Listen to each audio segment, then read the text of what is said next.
Untuk bagian gagasan, ada 8 poin yang harus Anda tuliskan di gagasan tulis ilmiah. Yang pertama, yaitu kondisi terkini pencetus gagasan, atau kita sebut masalah, yang sudah ada di pendahuluan tadi. Jadi, bagaimana sih kontradiktifnya antara hal yang ideal dengan hal yang ada di kenyataan. Contohnya tadi, idealnya itu tidak ada korupsi, tetapi nyatanya di Indonesia korupsi merajalela.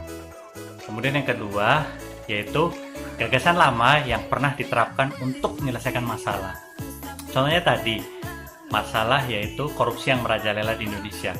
Pasti sebelumnya sudah ada gagasan-gagasan untuk menyelesaikan masalah itu. Contohnya, ada yang membuat pendidikan anti korupsi di sekolahan, ada yang membuat pendidikan anti korupsi dengan berbasis Android, ada yang mengaplikasikan pendidikan anti korupsi dengan game seperti itu.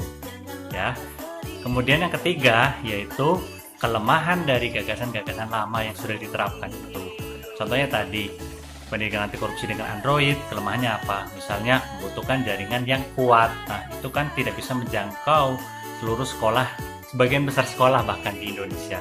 Kemudian yang keempat tentu saja adalah gagasan baru yang Anda tawarkan, yaitu dari hasil kombinasi dari gagasan-gagasan lama. Kemudian dibuang kelemahannya dan diambil hanya kelebihan-kelebihannya saja. Gitu. Misalnya tadi menggunakan Android tetapi offline supaya tidak perlu menggunakan jaringan yang kuat. Itu contohnya gagasan baru. Selanjutnya yang kelima yaitu seberapa jauh gagasan atau ide baru Anda bisa menyelesaikan masalah, yaitu korupsi yang merajalela. Itu Anda prediksikan, yaitu dengan logika ya, yang harus masuk akal. Yang keenam yaitu pihak-pihak yang bisa membantu Anda dan gagasan Anda itu berhasil. Contohnya kalau tadi ada Anda menggagas sebuah game baru di Android tetapi yang offline misalnya, ya itu siapa yang bisa membantu?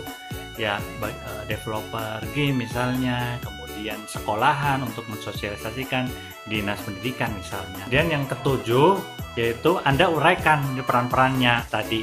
Dinas pendidikan perannya untuk apa, developer atau pengembang game perannya untuk apa, dan sebagainya.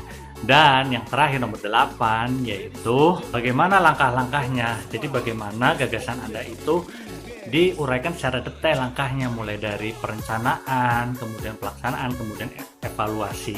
Contoh kalau ingin membuat game anti korupsi, Anda bagaimana merencanakannya, membuatnya bagaimana, kemudian bagaimana evaluasinya. Seperti itu.